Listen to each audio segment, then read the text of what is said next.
Nuestro invitado de hoy nació el 1 de septiembre de 1981 en Caracas. Se crió en Catia, parroquia Sucre, donde heredó de su padre el nombre y la militancia revolucionaria. Estudió en la Escuela Internacional de Educación Física y Deportes de La Habana, Cuba, donde obtuvo una licenciatura y una maestría en gerencia deportiva. Ha sido ministro del Poder Popular para la Juventud y Deporte y actualmente es diputado, presidente de la Comisión Permanente de Desarrollo Social Integral y subjefe de la fracción parlamentaria del Bloque de la Patria en la Asamblea Nacional. También es el vicepresidente de Movilización y Eventos del Partido Socialista Unido de Venezuela. Pedro José Infante Aparicio. Bienvenido, Pedro. Saludos, Ernesto. Buenos días. Bueno, gracias más bien por permitirnos acompañarte en lo que yo creo es uno de los mejores programas de la televisión venezolana. Eso se lo dirá a todos. Gracias, Pedro. Retírate, por favor, el tapaboca, hermano. Permiso. Para que te puedan apreciar además tu lenguaje gestual y tu rostro en general, porque si este programa lo llegaran a ver en México, dirán, caramba, pero ese no es Pedro Infante. Tú sabes que un observador mexicano estuvo en las elecciones del 6 de diciembre y una de las cosas que le llamó la atención fueron las propagandas tuyas y lo reportó como una curiosidad. Hasta Pedro Infante es candidato en Venezuela. No sabía. ¿No sabía? No sabía ese detalle.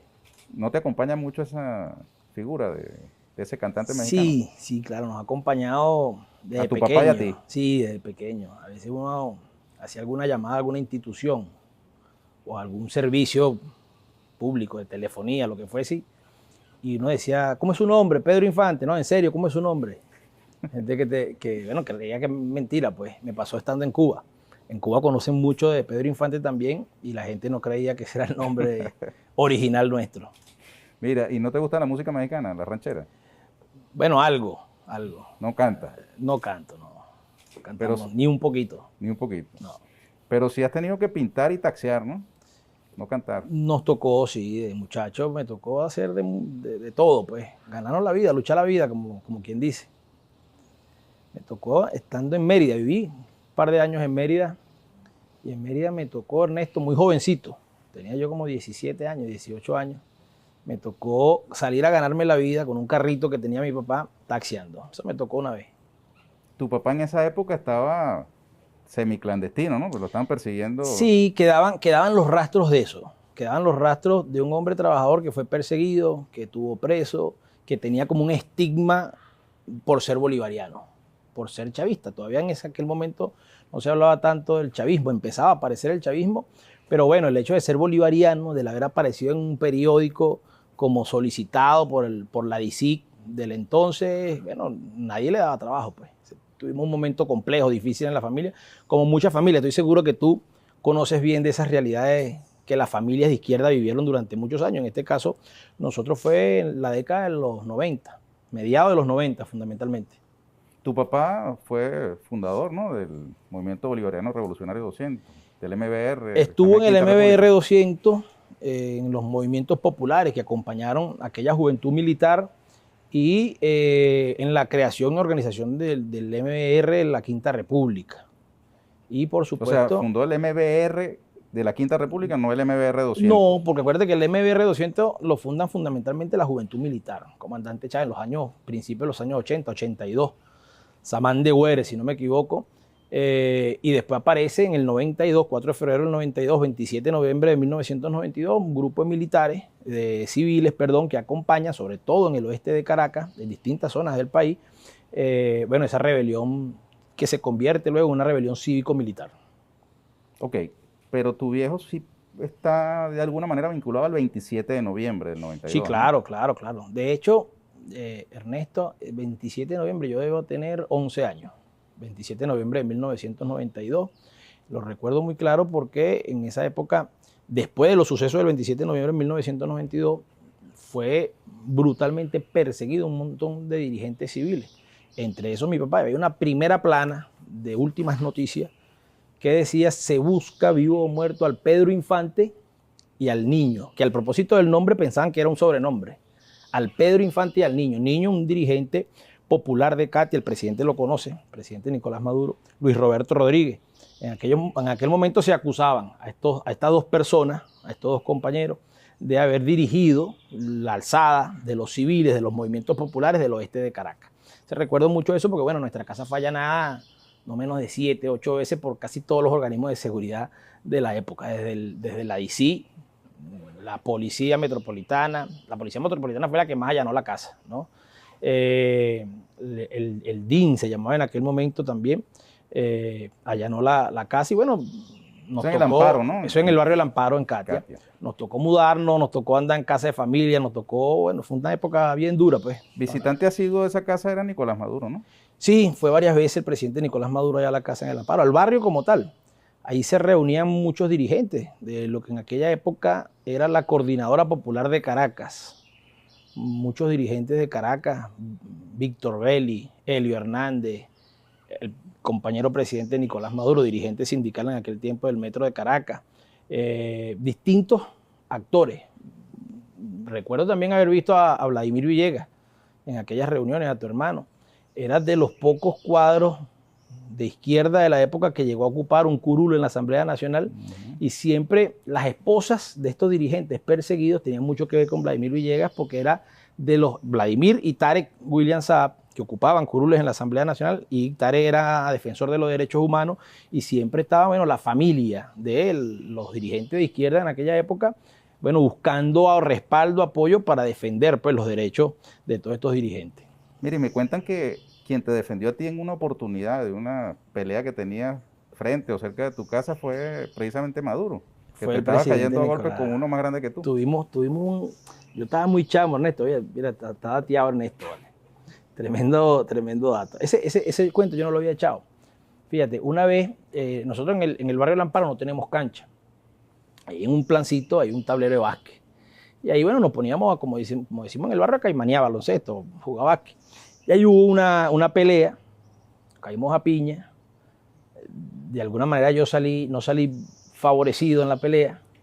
Y en la casa estaba, bueno, parte de todos estos dirigentes reunidos con mi papá, y subieron a buscarlo y bajaron, entre ellos el presidente Nicolás Maduro, a ayudarnos en el tema, pues a resolver el percance que teníamos en el barrio en ese momento. Mira, tremendo dato. Pero era un tipo más alto, más grande. Sí, era un tipo mayor, un tipo más alto. Y si no, bueno. Pero bueno, después, bueno, ¿Cómo quedó la cosa después? No, se calmó todo y siempre había mucha vocación social. Al final terminamos desarrollando más organización deportiva, más actividades, más organización popular, y te decía que el mismo compañero con el que yo tuve problemas terminamos siendo grandes amigos después y organizando cosas en el barrio juntos. Menos mal que no trascendió. No trascendió, gracias a Dios. Mira, pero lo que sí debe haber sido muy trascendente para tu familia, para ti como un muchacho, fue el accidente de tu viejo, ¿no?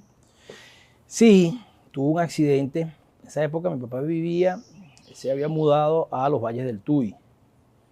Y bueno, manejando por la autopista, tú sabes que hay gente que fuma cigarrillo y tiene la maña de sacar la mano por la ventana. Y venía un carro con unos muchachos borrachos, y embistieron la camioneta donde venía mi papá, y lamentablemente él tenía la mano fuera de la ventana, y ahí, bueno, ahí le tocó amputarle el brazo izquierdo, el antebrazo, pues. Eso fue lamentable. Se asumió con mucha unión familiar, salimos adelante y seguimos, pues, en la lucha, en la batalla, en el trabajo político, digamos, construyendo los sueños a los que siempre nos hemos dedicado como familia. Tu papá y tocayo es zurdo, pero ideológicamente nada más, ¿no? Así es. La mano es derecha. Es derecho. Ah, bueno, gracias Afortunadamente siguió escribiendo, siguió haciendo de todo con bastante normalidad, podríamos decir. Tu viejo militó en el Partido Comunista. Militó en el Partido Comunista. Es un cuento que me echó Elio Hernández. Elio Hernández me cuenta que ellos se montaban en las camioneticas de pasajeros a entregar Tribuna Popular, a venderlo, de hecho, ¿no? Y mi papá está en una camioneta de pasajeros, le entregan el periódico. Cuando revisa el periódico, mandó a parar la camioneta y se bajó para buscar al muchacho que le había vendido el periódico. Y resulta que era Elio Hernández, pues así fue captado al Partido Comunista. Y después es uno de los que organizan, como llamaba el Partido Comunista en aquella época, una célula del PSB en Catia. Y había en Caracas muy pocas células, como un partido muy pequeño, el Partido Comunista, y organizó una célula ahí en el Amparo, que después fue creciendo en la parroquia. Después hubo muchos vínculos con la Liga Socialista, terminó siendo candidato a concejal a finales de los 80, creo, si no me equivoco, por la Liga Socialista, candidato a concejal. Entonces era Partido Comunista, la Liga Socialista, una alianza pues, de los partidos más pequeños de izquierda que existían en la época. ¿Influyó eso en que tú hayas optado por irte a estudiar a Cuba? Sin lugar a dudas, porque yo personalmente crecí en una familia que estaba vinculada a las luchas populares, a las luchas de izquierda. Mi papá fue presidente de la asociación de vecinos en el barrio, como calculo yo 12 o 15 años. La única experiencia, eso era controlado fundamentalmente por los dirigentes de Acción Democrática.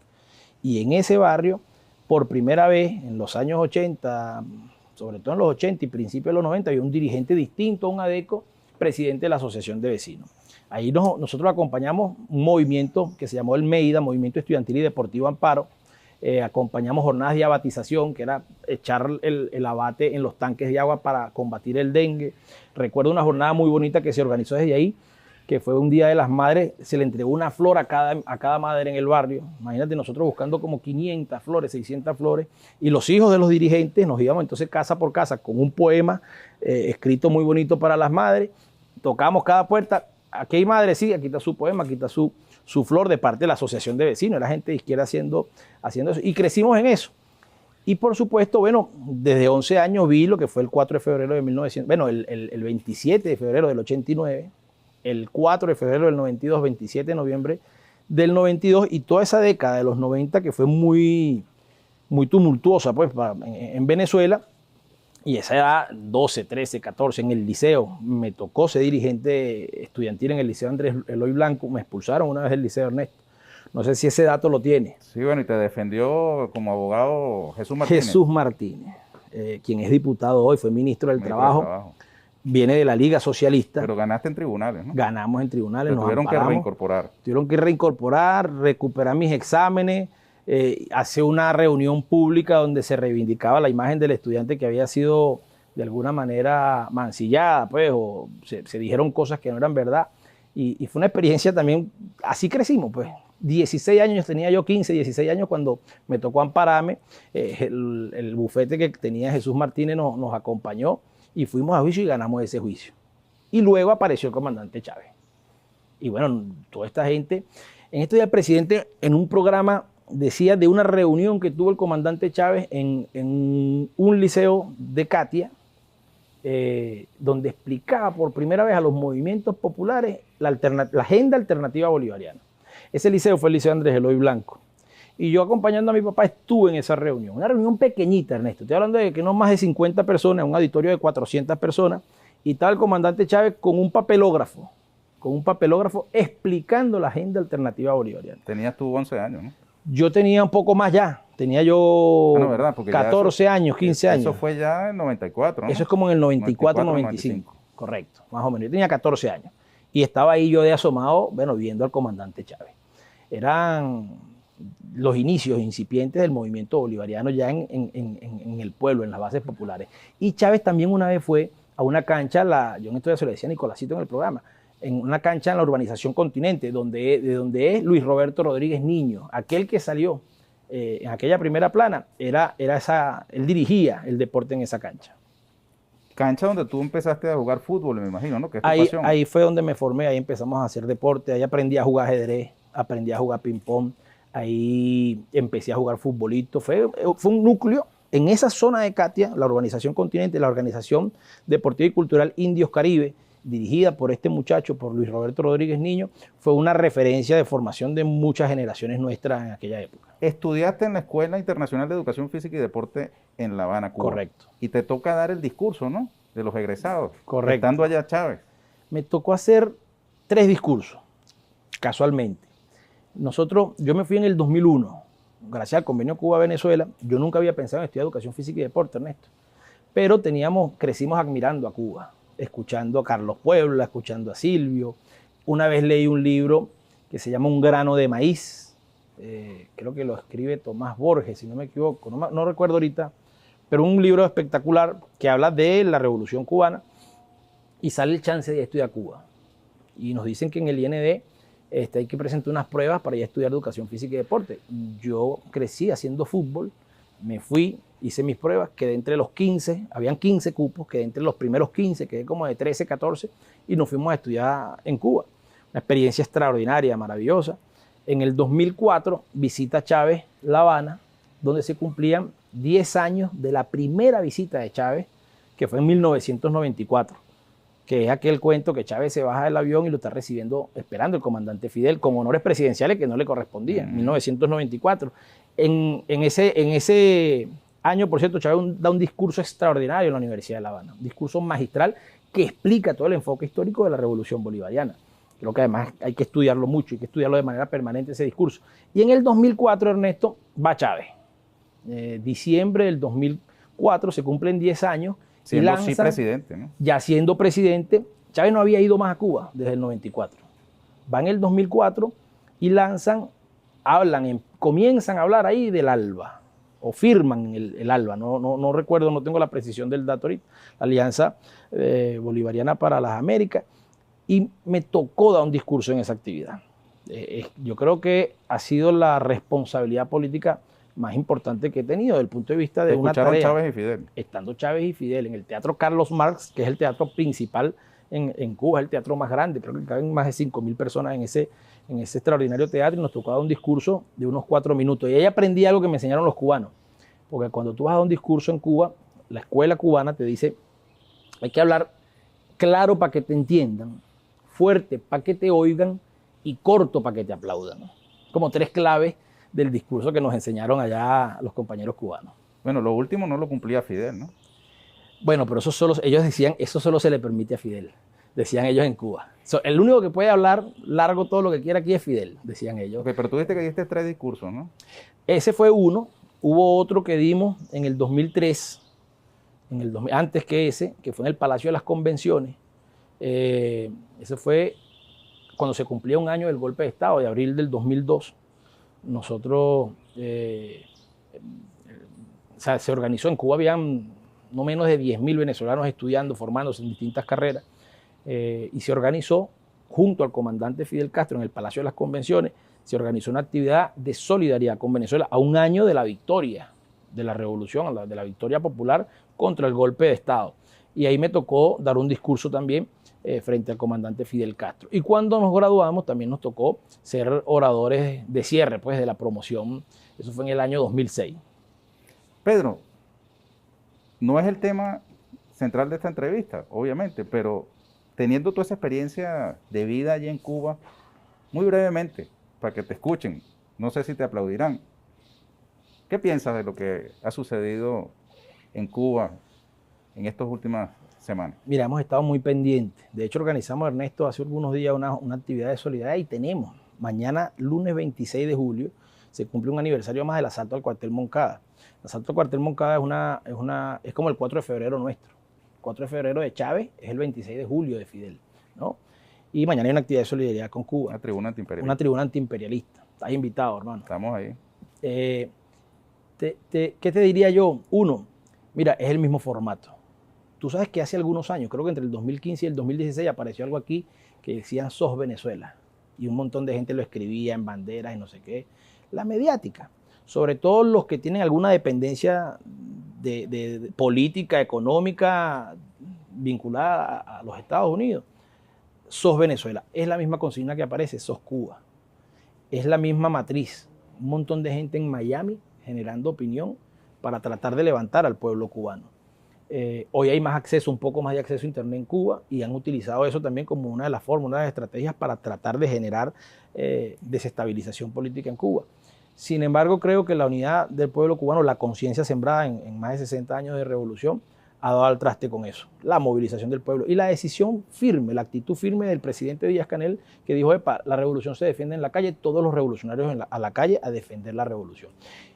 Manipularon todo, salieron ese domingo sacaron unas fotos, Ernesto, creo que era una de Argentina y una de Egipto, con algo parecido al malecón cubano, y decían que eso estaba full de gente cubanas protestando, y resulta que cuando vemos después los reportes reales en Telesur, en algunos otros medios de lo que estaba pasando, no es que se niega que la gente salió. Hubo gente que salió, que planteó temas, no es que se niega la realidad sobre la pandemia, porque además lo hemos hablado con los compañeros de Cuba, tenemos dificultades, la estamos enfrentando, pero que si Estados Unidos nos quiere ayudar, que nos quite el bloqueo, que además es la doble moral con la que plantea los Estados Unidos el tema sobre Cuba, sobre Venezuela o cualquier país que ellos intenten derrocar a su gobierno. Entonces está planteado eso. Cuba y Venezuela hoy representan los faros de resistencia del mundo, los faros de los que no nos dejamos derrotar, de los que seguimos batallando y seguimos construyendo nuestra victoria, nuestra independencia. Y creo que ahí está. Y nosotros seguiremos acompañando a Cuba con la misma fuerza que Cuba nos ha acompañado a nosotros. En la Asamblea aprobamos un acuerdo, Ernesto, hace poco, de solidaridad con Cuba. Se abstuvo la oposición venezolana que está en la Asamblea.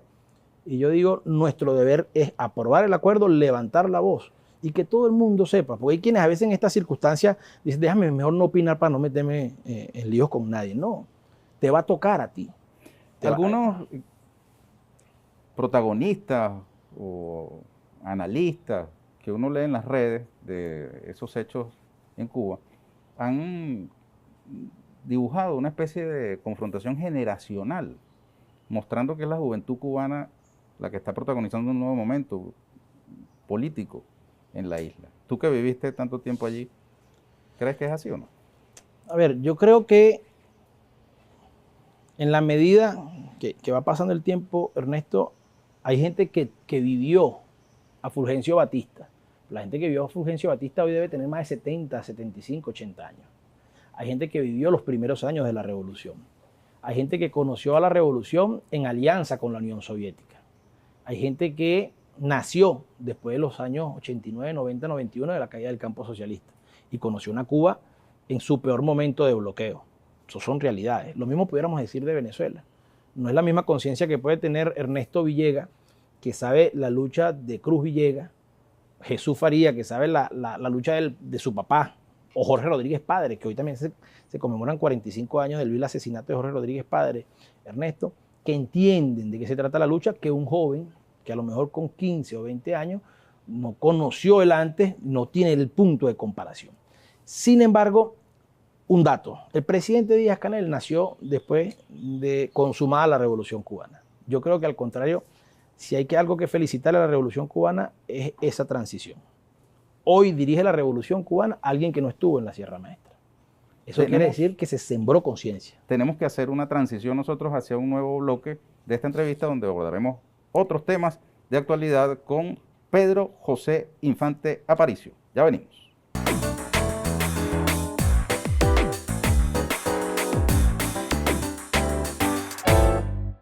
Pedro José Infante Aparicio.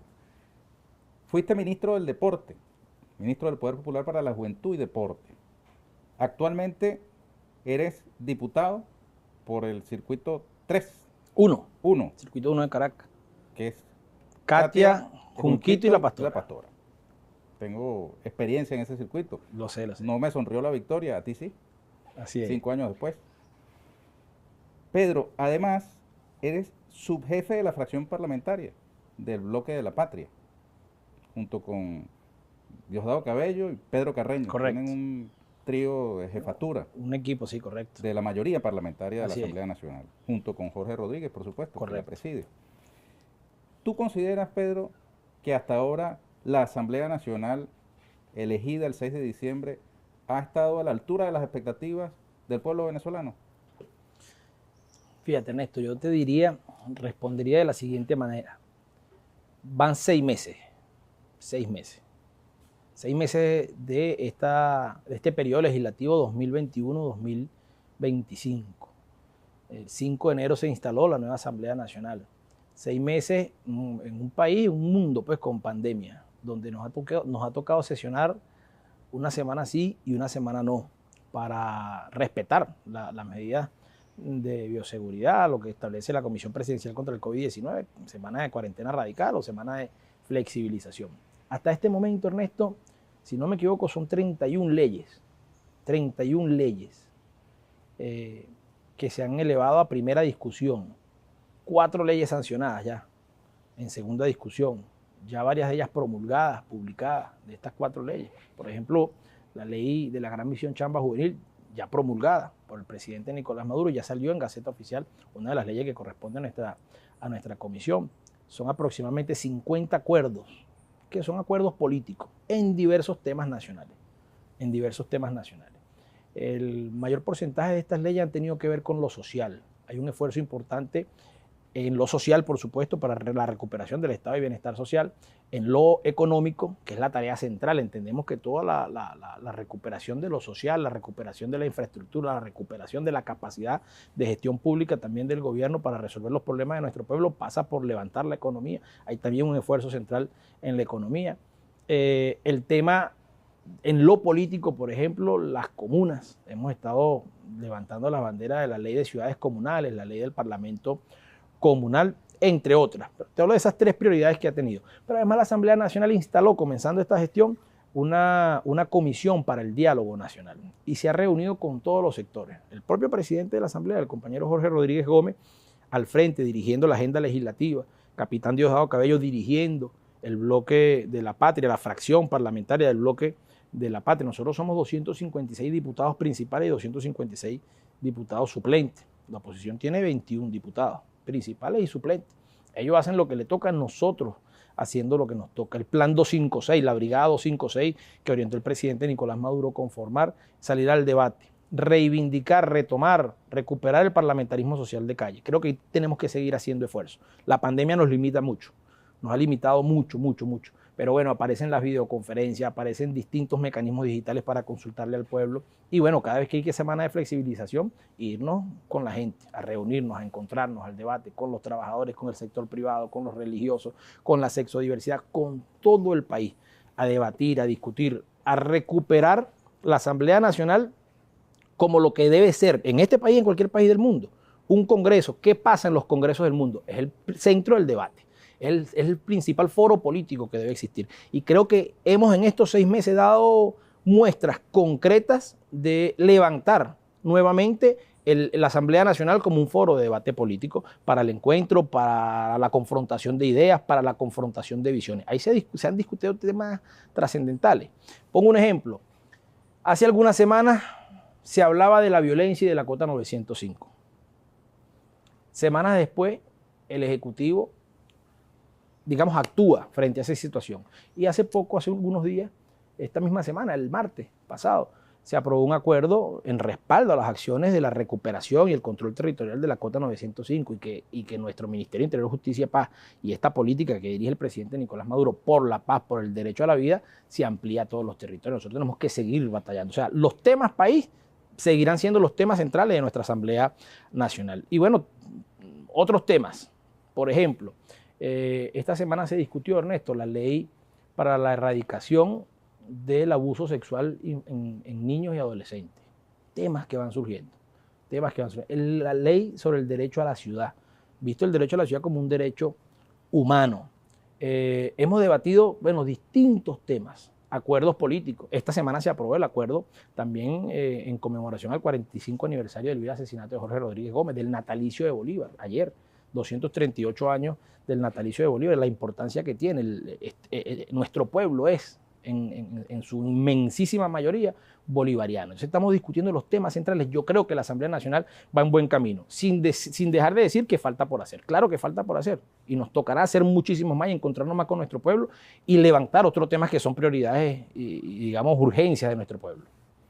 Los tiempos políticos no siempre andan a la par de los tiempos económicos, los tiempos sociales, los tiempos culturales, los tiempos tecnológicos, ¿no?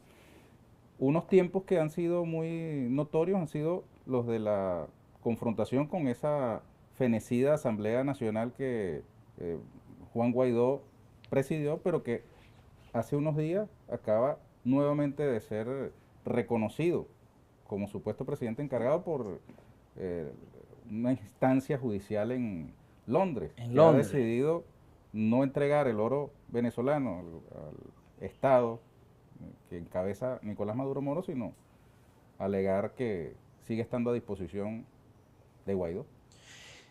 Mira, yo te diría, en estos días hubo también una reunión, una comisión, pues se creó una comisión especial para investigar todos los actos que hizo la Asamblea Nacional entre el 2015 y el 2020. Ahí fueron un montón de diputados de la oposición, Ernesto, a declarar a informar de las irregularidades, de las atrocidades que cometió la anterior Asamblea Nacional y específicamente en el periodo donde Juan Guaidó dirigió esa Asamblea Nacional. Son como dos realidades, o una realidad y una fantasía, una ficción que trata de imponerse desde la mediática mundial, de algunos centros de poder internacional. En el caso de Londres, hay que decirlo, bueno, para Londres yo creo que es una posición de negocio, sencillamente. No voy a reconocer al gobierno de Maduro, que es el gobierno legítimo, que es el gobierno electo por el pueblo, que cada vez tiene más reconocimiento internacional y tiene el reconocimiento que debe tener, que es el reconocimiento del pueblo de Venezuela, porque están haciendo, estoy seguro que están haciendo todo lo posible para quedarse con el oro que es de Venezuela. Y Juan Guaidó, que no tiene sentido de patria, que no tiene sentido de república, bueno, se presta para que le roben el oro que les pertenece a los venezolanos. Este hace un artículo Arle Herrera, Ernesto, te lo comentaba hace rato, y Arle Herrera le titula al artículo, creo que es 2% de ética. Aparece una cifra. La USAID entregó 590 millones de dólares para ayuda humanitaria en Venezuela. ¿Se la entregó a quién? A la oposición venezolana. ¿Liderada por quién? Por Juan Guaidó. Y la misma USAID dice, bueno, es que solamente llegó el 2% de esos recursos realmente a ayuda humanitaria. 2%. Y se pregunta Arle Herrera de manera magistral en ese artículo, bueno, es que esa gente lo que tiene es el 2% de ética. ¿Será que la ética se puede medir en porcentaje? Ernesto, ¿será que tú puedes decir que tengo 2% de ética, 15% de ética, o soy la mitad ético? No, o tienes ética o no tienes ética. Esa es la verdad, pero esas son las realidades. Y a ese personaje nefasto, traidor, que intentó destruir la institucionalidad venezolana, que intentó destruir internacionalmente, legalmente, jurídicamente, pero también físicamente, porque lo que dejó en las instalaciones de la Asamblea Nacional fue un desastre. Bueno, algunos pocos le hacen el juego, como en el caso de Londres, ese juzgado de Londres que pretende, bueno, seguir reconociéndolo en función de sus intereses económicos. Estoy seguro que eso es un tema de negocio, más nada. Quien reconoció al gobierno de Maduro no ha sido Londres, pero sí Fedecámara, con la reunión a la que invitó a la vicepresidenta Delcy Rodríguez. Sí. ¿Qué lectura haces tú de ese encuentro? Mira, yo creo que va calando en todos los sectores de la sociedad venezolana la importancia del diálogo, la importancia del encuentro. Creo que hay gente que empieza a renunciar a la fantasía, a la realidad de Narnia que fueron construyendo, sin que nosotros nos hagamos los locos ni nos desclasemos creyendo que Fedecámara es otra cosa. Fedecámara es Fedecámara, hay que ver la historia de Fedecámara. Presidente de Fedecámara en el 2002 era Pedro Carmona Estanga, y fue quien había nombrado los empresarios, porque Fedecámara es la organización gremial de los empresarios, de los ricos, de los dueños del comercio en este país. Fundamentalmente es eso, Fedecámara. Ahora, creo que se dan cuenta que en estos años de locura, de promover el terrorismo, de promover el magnicidio, de promover el entreguismo, las sanciones y el bloqueo, creo que empiezan a entender por fin que ellos también pierden. Ojalá que sea, Ernesto, ojalá que sea que entran en razón de patria. Ojalá que sea que entran en razón de que son venezolanos y que se le ha hecho mucho daño a Venezuela. Ojalá, es un buen gesto. Yo creo que además el discurso de la vicepresidenta extraordinaria, llamando a la unión, al trabajo colectivo, sobre todo al trabajo y a la producción, a levantar la producción nacional. Si Venezuela está bien, ellos también estarán bien. El empresario venezolano debe aspirar a que el país se recupere y mejore para que sus negocios, sus empresas puedan también, digamos, ser prósperos. Entonces creo que es una posición del ganar-ganar. Ojalá la burguesía nacional sea cada vez más nacionalista y crea más en la patria y defienda fundamentalmente los intereses de la patria. ¿Tú crees que lo del encuentro de la vicepresidenta en la asamblea de Fedecámaras fue una capitulación de Fedecámaras o no tanto? Quizás, ahorita pensé en el Che Guevara. No, fíjate, me estás hablando de Fedecámara, ¿no? Uno dice, bueno, al imperialismo y al capitalismo ni un tantico así. Nosotros seguimos dando muestras de intención de diálogo, de conversar y de construir país juntos. Estoy seguro que es ingenuidad. El presidente decía el otro día que hagamos justicia que perdonemos lo que tengamos que perdonar, pero sin impunidad. Cada quien que asuma la responsabilidad que tiene que asumir. Todos los empresarios serios de este país que no han pedido sanciones, bueno, que continúen trabajando para generar producción en Venezuela. Nosotros tenemos que seguir haciendo lo propio. Creo que el mensaje hoy de nuestro gobierno, del presidente Nicolás Maduro, de la vicepresidenta ejecutiva, es de llamar al diálogo, al encuentro de todas y de todos. Es el espíritu de Carabobo. Es el espíritu de Carabobo. Blancos, indios, negros, todo el que quiera la patria independiente y soberana, batallamos en Carabobo. Creo que el espíritu de Carabobo pudiera estar imponiéndose en este año 2021, bicentenario de Carabobo. Ojalá sea el espíritu de Carabobo que empieza a pasearse por Fedecámara y lo asuman así.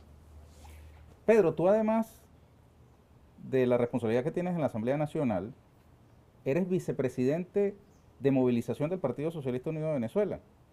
Este partido ha tenido 3 responsables de esta área. Correcto. Darío Vivas, Víctor Clark, gobernador de Falcón, y ahora tú. Sí. Fíjate, en este momento el PSUV está en un proceso interno para la escogencia de candidatos. A esta altura de esa convocatoria, con los desarrollos que ha tenido ese proceso, ¿tú crees que ha sido una decisión acertada o no? No, sin lugar a dudas. Yo creo, Ernesto, nosotros tuvimos una reunión extraordinaria del partido en marzo, el mes de marzo, 3, 4 y 5 de marzo, la convocó la Dirección Nacional del partido, el presidente del partido, el primer vicepresidente. Nos reunimos, discutimos distintos temas y uno de esos temas fue, este año hay elecciones. De acuerdo a la Constitución corresponden elecciones de gobernadores, alcaldes, concejales y diputados o legisladores regionales. Y el partido dice, bueno, hay que definir el método para escoger los candidatos. En esa reunión, esa plenaria extraordinaria del Congreso del partido, se define para que el presidente, le damos la potestad al presidente del partido para que tome la decisión y además la vamos a asumir con disciplina. El presidente del partido orienta a la Dirección Nacional, construyamos un método. Y le da la tarea al capitán Diosdado Cabello, primero vicepresidente del partido de la dirección, se presenta un método y se sugiere, bueno, consultarle a las bases, restearnos con las bases. Eso es muy chavista, muy chavista. Y el PSUV es un partido unido, es la unidad. Bueno, esta experiencia, Ernesto, yo creo que ha permitido repolitizar, removilizar las bases del Partido Socialista Unido de Venezuela. Y vemos la experiencia que se está dando en los 24 estados. Por temas técnicos, sobre todo, no vamos a poder escoger concejales y legisladores, pero vamos con alcaldes y gobernadores. Y hay todo un movimiento, la gente escuchando sus propuestas. Siempre toca afinar cosas, apretar cosas, cuidar que alguien no vaya a subir el tono de una manera incorrecta, pero estamos en un proceso hermoso de movilización del partido y de democracia interna en el Partido Socialista Unido de Venezuela. Yo creo que sin lugar a dudas es exitoso. Y en los próximos días nosotros nos deben quedar ya con hoy 2 semanas exactas. Domingo 8 de agosto es las EPA, elecciones primarias abiertas, y todo el mundo puede votar para escoger las mejores y los mejores candidatos del chavismo, del PSUV, que van a estar en la contienda del 21 de noviembre de este año 2021, que estoy seguro será una gran victoria. Ahora, esos procesos generan competencia interna, sí, naturalmente. Esas competencias internas dejan, en algunos casos, heridas, ¿no? Aspiraciones que de pronto no se ven satisfechas. No sé si a ti mismo te ha pasado, ¿no? Tú eres dirigente aquí sí, en Caracas.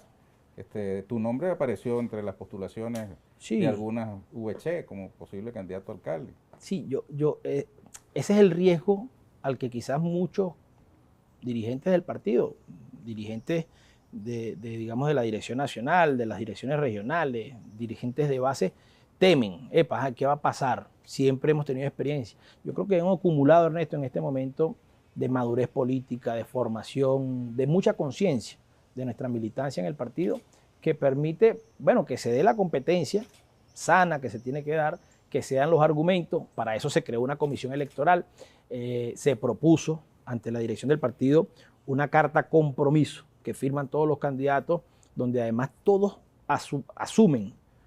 Ya el 8 de agosto, sabiendo quién ganó, todos vamos a apoyar al candidato que quedó. Eso es una responsabilidad de todas y de todos. Y bueno, las heridas que puedan surgir, creo, Ernesto, estoy seguro que en este momento son mucho más pequeñas y mucho menores que las que pudieron existir en años anteriores. Tenemos un partido más sólido, tenemos un partido más unido, tenemos un partido más consciente, tenemos una dirección colectiva en el partido, además, con una gran moral, así lo digo. Al frente de esta comisión electoral está el capitán Diosdado Cabello. Creo que mucho tiene que decir sobre la lealtad, sobre la responsabilidad en el momento de la dirección. Y se están atendiendo casos. Apareció un caso en tal lado, atiéndelo, tráelo, llámalo. ¿Cómo va eso? El partido ahorita está haciendo un esfuerzo de organización, Ernesto, un detalle. Los miembros de mesa de esta elección los pone el partido. Y el partido ha sido capaz de organizar 25.000 miembros de mesa para garantizar que el 8 de agosto haya miembros de mesa en todos lados y el partido dirija su proceso electoral interno. Una cosa extraordinaria. Eso yo te pudiera decir que es como una especie de competencia preparatoria de nuestro partido para enfrentar el campeonato el 21 de noviembre. La pandemia y el bloqueo no han debilitado el músculo de movilización del PSUV en estos meses. Yo creo la pandemia y el bloqueo han generado, consecuencias difíciles. Ha permitido descubrir nuevas capacidades en el partido. Ha permitido descubrir nuevas formas de hacer movilización. Darío nos enseñó muchas de ellas. Darío, en mi opinión, sigue siendo el jefe de la vicepresidencia de movilización y eventos del Partido Socialista Unido de Venezuela, que por cierto Darío nos decía, nos enseñó. Yo hice un videoforo el año pasado con Darío sobre el tema de la movilización y Darío decía, el voto es un acto de movilización. Mira este concepto, el voto es un acto de movilización. No se puede movilizar lo que no está organizado y no se puede organizar lo que no tiene conciencia. Para movilizar, nos decía Darío, hay que organizar y hay que crear conciencia. Es una resultante, la movilización es una resultante del esfuerzo organizativo y de crear conciencia. Y hemos tenido nuevas experiencias de movilización en pandemia. La movilización digital, hemos hecho movilización controlada, estamos desarrollando nuevas capacidades de movilización. Yo creo que el ritmo de movilización bajó, sin lugar a dudas. Sin lugar a dudas. El bloqueo genera dificultades materiales, dificultades económicas para la movilización de nuestro pueblo. Pero nosotros tenemos más organización. Congreso Bicentenario de los Pueblos. 38 movimientos, cada uno con miles. Estamos hablando de más de 8.300.000 personas que se inscribieron directamente por motivación propia en alguno de los movimientos de los más de 38 movimientos del Congreso Bicentenario de los Pueblos. Tú eres testigo de eso. Cultores, ¿cuántos cultores se inscribieron, Ernesto? Creo que superan los 600, 700.000 cultores. Deportistas, más de 1 millón de deportistas que se inscriben y se asumen del Congreso Bicentenario de los Pueblos. Ahí está un ejercicio. 8.300.000 personas se movilizaron para inscribirse en el Congreso Bicentenario de los Pueblos. Nos toca a nosotros ahora darle forma a eso, darle tarea, darle vida. Eso no son 8 millones de votos seguros. No, pero son, diría yo, 8.300.000 voluntades que nos están diciendo yo estoy dispuesto a participar, que nos están diciendo yo quiero que me convoque, que nos están diciendo yo quiero debatir ideas, yo quiero ser parte de. Creo que eso es, Ernesto, muchísimo en términos de la posibilidad de hacer trabajo político para seguir sumando a la revolución. ¿Cuántas gobernaciones aspira el PSUV para estas elecciones? Nosotros aspiramos 23 gobernaciones. Nosotros tenemos que ir por la meta total, Ernesto. Si es fácil o no es fácil, nosotros vamos a trabajar para las 23. Yo creo que tenemos cómo. Después haremos análisis sobre los datos. Yo creo que es muy temprano todavía. ¿Y el reconocimiento al resultado de esas elecciones, Pedro, cómo lo ves por parte de la comunidad internacional, eso que llaman la comunidad internacional? Bueno, antier decía el presidente, lo escuché el jueves, si no me equivoco, hablaba de que hay una tendencia importante a que todas las oposiciones participen, ¿no? Pero más allá de lo que haga la oposición o las oposiciones venezolanas, nosotros estamos abiertos a la observación internacional, estamos invitando a todo el mundo. Creo que hoy Venezuela sigue dando muestras de su sistema electoral pulcro. Tenemos un nuevo CNE, dicho por muchos, este es el CNE, más pro-opositor, ¿cómo decirlo? Es como el mejor CNE que ha tenido la oposición. He escuchado decirlo de algunos opositores, porque hay gente de la oposición que quedaron electos en el grupo del CNE. Están dadas las condiciones, está convocándose a todo el mundo. Quien no participe es porque no quiere, quien no participe es porque está seguro que va a perder. Aquí hay dos opciones, Ernesto, o la vía del odio, del terrorismo, de la guerra, o la vía de la democracia, de la confrontación de ideas y de proyectos. Yo creo que se va a seguir imponiendo cada día más la vía de la democracia, de la política, del entendimiento, del debate, del respeto, de la tolerancia. Creo que vamos hacia allá. Y eso el mundo no lo puede seguir negando. El mundo no puede seguir negando que en Venezuela hay un proceso democrático, que hay unas instituciones fuertes, robustas, que son respetadas y que son reconocidas por el pueblo venezolano. Lo demás es ficción.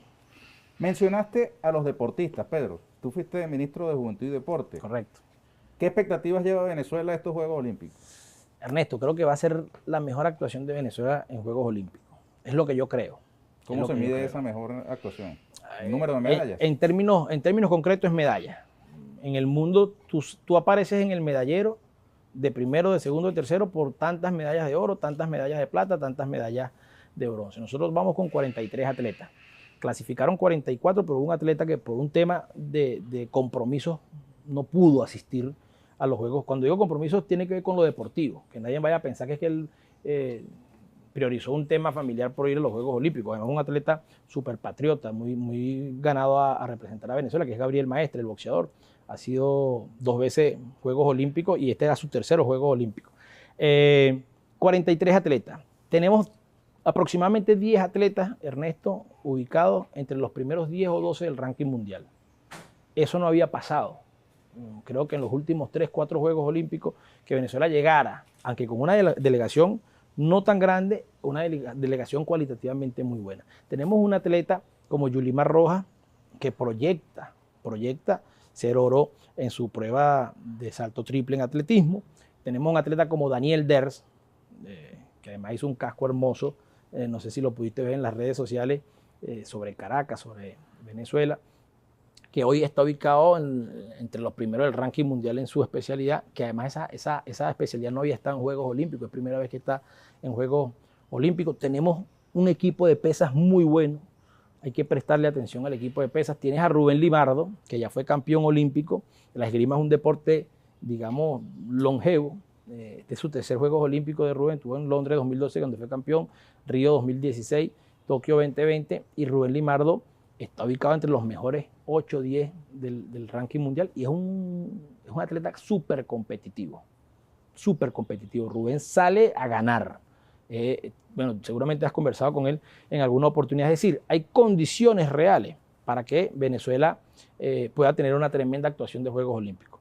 Hay quienes cuestionaron el número porque supuestamente es pequeño, el de atletas. Sí, yo diría, en términos concretos eso es verdad. No, en términos concretos eso es verdad. Venezuela tiene una delegación más pequeña que la que tuvo en el 2016. Creo que fueron 69, no recuerdo el número exacto, en Río. ¿Y eso a qué obedece? Este ciclo olímpico fue un ciclo muy complejo para Venezuela. Bueno, y para el mundo en general también, ¿no? Para el mundo, pero en el caso de Venezuela, Ernesto... de hecho es Tokio 2020 y estamos en el 2021. Realmente ahora se le dice Tokio 2020 más 1. Más 1. Porque los juegos eran en el 2020 y la pandemia hizo que se aplazaran. Estuvieron a punto de aplazarlo también este año. Por el tema. De hecho, inauguraron los juegos en Tokio, Japón, y hubo protestas del pueblo japonés porque no estaban de acuerdo con los juegos por el tema del COVID, del coronavirus. Ahora, en términos económicos, en términos programáticos, este ciclo olímpico, lo digo con responsabilidad y asumo las críticas que me correspondan porque yo fui ministro y presidente del INED en esta época. Fue un ciclo olímpico muy complejo, muy difícil. El tema de los recursos, el deporte de alto rendimiento es costoso. La inversión de un atleta de alto rendimiento para prepararse, para ir a las competencias, para estar 2, 3 meses concentrados en Europa, en Asia. El 80% de las competencias clasificatorias a los Juegos Olímpicos se hacen entre Europa y Asia. Es decir, tienes que viajar a Europa o Asia para tener chance de clasificar. Y viajar es mantenerse allá. Y bueno, si vas a ir a una de esas competencias clasificatorias, la idea es que te prepares. Y los mejores centros de preparación están fundamentalmente en Europa y Asia. Eso implica recursos. Tuvimos un respaldo importantísimo, extraordinario del gobierno, así lo digo, pero hubo cosas que, el bloqueo, a nosotros nos bloquearon recursos, no nos dejaron ingresar atletas a algunos países. Caso Alejandra Benítez en Canadá, por ejemplo. Canadá decidió que no podía entrar acá a Canadá, siendo un atleta. Bueno, porque alguna vez fue miembro del gobierno de Venezuela. No pudo clasificar a los Juegos Olímpicos producto de ese bloqueo. Hubo una delegación de boxeadores nuestra, Ernesto, que tenía que estar en México en una competencia. No nos permitieron pagar la boletería. El presidente pone a disposición el avión presidencial, va a despegar el avión presidencial y nos niegan los permisos de sobrevuelo Colombia y Panamá, por ejemplo, y teníamos que pasar obligatoriamente por ahí para allí a México, ¿no? Entonces, cosas como esas Estuvo impregnado el ciclo olímpico de 2016, que termina Río, Juegos Olímpicos de Río, hasta Tokio 2020. Podríamos decir entonces que el bloqueo también es olímpico. El bloqueo olímpico. Mira, Ernesto, los Juegos se están transmitiendo por TVs, a quienes felicito además. Venezuela pagó los derechos de transmisión. Pero el presidente denunció, la vicepresidenta denunciaron que nos estaban negando los derechos por ser Venezuela. Apelamos a la Carta Olímpica. La Carta Olímpica es sus principios fundamentales, y que lee el numeral 5 o 6. Dice, no puede haber discriminación en el olimpismo, no puede haber discriminación por ninguna razón, ni raza, ni credo, ni política. O sea, no puedes, no debe, y eso está pasando. Afortunadamente, hubo sensatez en quienes dirigen este proceso y autorizaron a Venezuela a ejercer los derechos de transmisión para que el pueblo venezolano pueda ver sus atletas. Y la afectación de esas medidas, que las llaman sanciones, es sobre atletas que no necesariamente son ni siquiera chavistas, no como el caso de Alejandra, que fue ministra incluso de este gobierno, ¿no? Es que no discrimina. O sea, a nosotros nos pasó con la selección de voleibol femenino. Tenían que estar en Australia, en la Liga Mundial de Voleibol Femenino, igualito. Avión presidencial, arranca el avión, aterrizó en Brasil. Cuando fue a despegar de Brasil, dijeron no tiene permiso, que se vaya para atrás. ¿Por qué? Porque es un avión del gobierno de Venezuela. Y ahí estaban viajando 12 atletas venezolanas de voleibol femenino. Eso nos pasó reiteradamente. Bueno, te cuento más. Tuvimos que sacarle pasaporte diplomático a los atletas de pesas para que fueran a un Panamericano de pesas en Guatemala. El gobierno de Guatemala decidió que no entran venezolanos. Son atletas, no entran venezolanos. Van a un Panamericano, no entran venezolanos. Bueno, los atletas nuestros, Ernesto, llegaron a plantearnos irse, creo que era hasta México, no me acuerdo qué país de Centroamérica, para meterse por la frontera ilegales, para allá la competencia. Por supuesto, nosotros no permitimos eso. Por supuesto, nosotros activamos todos los mecanismos con Cancillería, tuvimos que sacarle pasaporte diplomático a estos muchachos para que fuesen a su competencia en México y a ganar las medallas que tenían que ganar. En Guatemala, ¿no? En Guatemala, perdón. Correcto. Entonces, esas son realidades que vivió el deporte venezolano estos últimos 4 años. Y así te puedo contar 20 casos más. Y aún así, Pedro, tú insistes en que vamos a obtener más medallas. Yo creo que vamos a tener más medallas. Por ejemplo, en los Juegos pasados tuvimos 2 medallas de plata y 1 de bronce. Estos Juegos, todo parece indicar que Yulimar debería ser medalla de oro. Ojalá se lo merece, extraordinaria, campeona mundial, ya ha batido varios récords. Y bueno, sé que todo el pueblo venezolano sueña con la medalla de oro de Yulimar. Y bueno, yo tengo la esperanza, Ernesto. Tú sabes que uno en esto es mucho de fe y de esperanza, de que tengamos una, 2, ojalá, más medallas olímpicas en estos Juegos de Tokio 2020 más 1. Bueno, que así sea, Pedro. Llegamos al final, hermano. Dale, por favor, un mensaje a quienes nos escuchan. Bueno, nosotros estamos en este 2021, año bicentenario de Carabobo. Aquí seguimos trabajando, construyendo, Ernesto. Falta mucho por hacer. Mucho se ha hecho, pero falta mucho por hacer. Creo que nos debemos sentir cada vez más orgullosos de ser venezolanos, de haber nacido en esta tierra maravillosa y mágica de patriotas. Vamos a seguir construyendo la Venezuela bonita, la Venezuela potencia, con el concurso de todas y de todos. Yo estoy seguro que más temprano que tarde nuestro país seguirá construyendo la prosperidad que todas y todos nos merecemos. Te agradezco, Pedro. Gracias a ti, Ernesto. Avisa, por cierto, si alguna vez vas a México, que me gustaría ver la reacción de los mexicanos cuando llegue Pedro Infante de Venezuela. Seguro. Gracias. A ustedes, amigas, amigos, por favor, colócate el tapaboca, yo me retiro el mío y así despido a cara descubierta este espacio. Amigas y amigos, los espero en una nueva oportunidad aquí con Ernesto Villegas, siempre con muchísimo respeto por usted. Hasta la próxima.